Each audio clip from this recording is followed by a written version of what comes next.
Hello friends, আমি আবার চলে এসেছি আরেকটা রেসিপি নিয়ে। আজকে আমি বিয়েবাড়িতে যে মিক্স ভেজটা হয় আমি সেটা বানাবো, আর পুরোপুরি নিরামিষভাবে।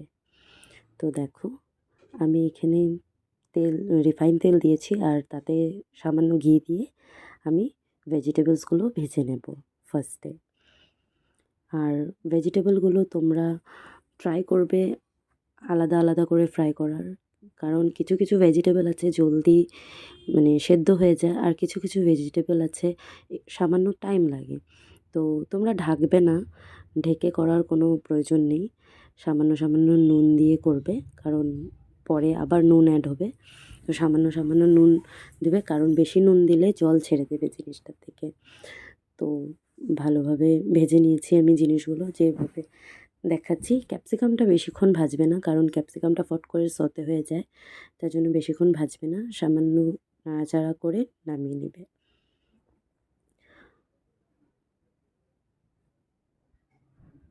তো ফ্রেন্ডস, আমি এখানে ফুলকপি নিয়েছি, কারণ ব্রকলি আমার কাছে ছিল না অ্যাভেলেবেল। তোমরা ব্রকলিও দিতে পারো, তোমাদের পছন্দ অনুযায়ী তোমরা যে কোনো ভেজিটেবলই অ্যাড করতে পারো তোমাদের।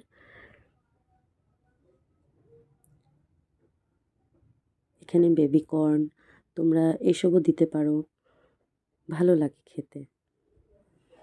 আমি ভালো করে ভেজে তুলে নিয়েছি। আমি এখানে তেল সামান্য গরম করে নেব। এখানে আমি একটা বাটা পেস্ট করব। এটাতে আমি কাজু, তোমার তারপরে পোস্ত আর চারমগজ দিয়ে আমি ভালো করে ব্লেন্ড করে নিয়েছি। আর আমি এখন তেলে কিছুটা গরম মশলা অ্যাড করব।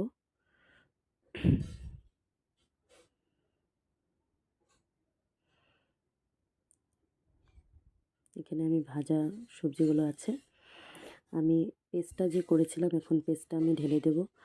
আর তোমরা দেখে নেবে গ্যাসের আঁচটা যাতে তখন কমানো থাকে পেস্টটা দেওয়ার আগে, না হলে জ্বলে যাবে জিনিসটা, কারণ জ্বলে গেলে জিনিসটা ভালো লাগবে না। আমি ভালো করে নাড়িয়ে নিলাম জিনিসটা, যাতে লাম্পস না থাকে কোনো। আমি এতে এখন কিছু কিছু গুঁড়ো মশলা অ্যাড করব। আমি দেখিয়ে দিচ্ছি কী কী আমি গুঁড়ো মশলা অ্যাড করেছিলাম। ধনে গুঁড়ো, সামান্য জিরে গুঁড়োও দিয়েছি, আর আমি ঝাল লঙ্কার গুঁড়ো কিছুটা অ্যাড করেছিলাম, কারণ অল্প স্পাইসি না হলে ভালো লাগে না। আর আমরা যেহেতু স্পাইসি খাই, তো যে যেমন স্পাইসি খায়, আমি কাশ্মীরি লঙ্কার গুঁড়োও দিয়েছি। সেটা তোমরা বেশি দিতে পারো, কারণ সেটাতে ঝাল হয় না, কালার হয়। তো এইসব মশলা আমি দিয়ে ভালো করে মশলাটাকে কষিয়ে নেব।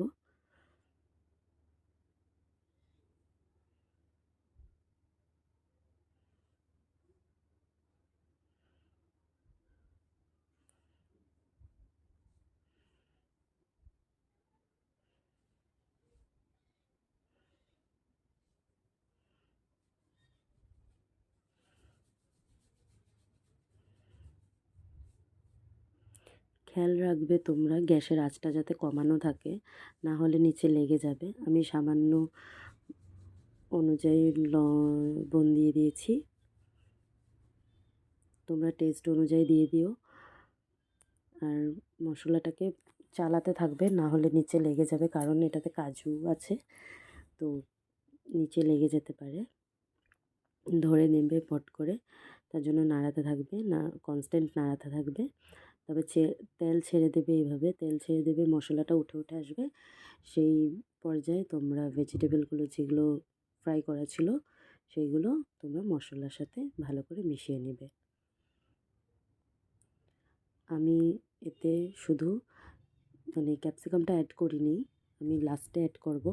আমি এখানে সিদ্ধ করে রেখেছিলাম সামান্য কিছু মটর, আমি মটরটাও দিয়ে দেব।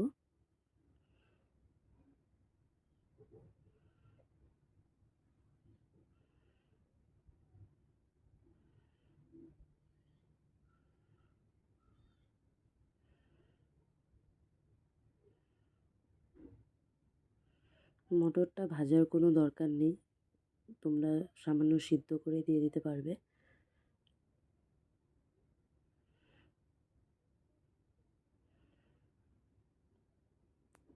আমি সামান্য টাইম ঢেকে দিয়েছিলাম।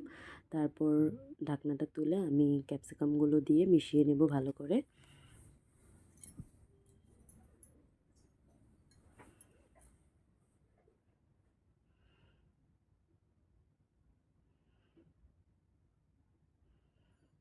আমি লঙ্কাও দিয়েছি, যেহেতু আমার মনে হচ্ছিল যে জিনিসটা মিষ্টি মিষ্টি হবে, তো সামান্য আমি একটা লঙ্কা চিড়ে দিয়েছি। এটা অপশনাল, তোমরা দিলে দিও, না দিলেও হবে।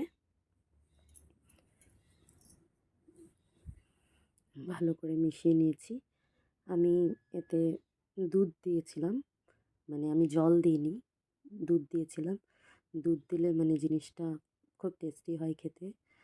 তো আমি দুধ দিয়েছিলাম, তোমরা জলও দিতে পারো, কোনো ইস্যু না।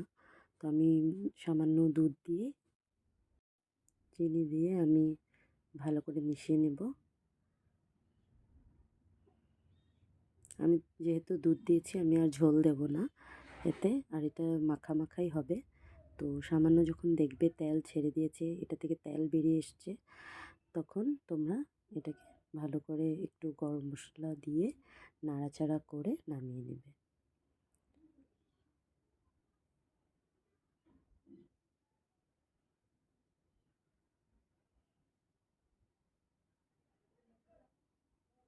তোমরা এক পর্যায়েতে অল্প টেস্ট করেও দেখতে পারো যে চিনি, লবণ সব কিছু ঠিক আছে কি না, ঝাল টাল।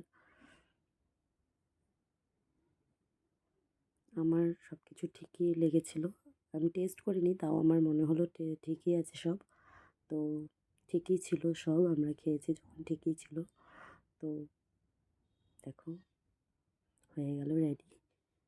খুব টেস্টি হয়েছিল ফ্রেন্ডস, তোমরা একবার ট্রাই করতে পারো, ট্রাই করে দেখো। আমি বানিয়েছি, তোমরাও একবার ট্রাই করে দেখো। পুরো ফুল নিরামিষ আছে এটা। ভালো লাগলে লাইক শেয়ার কমেন্ট করে দিও।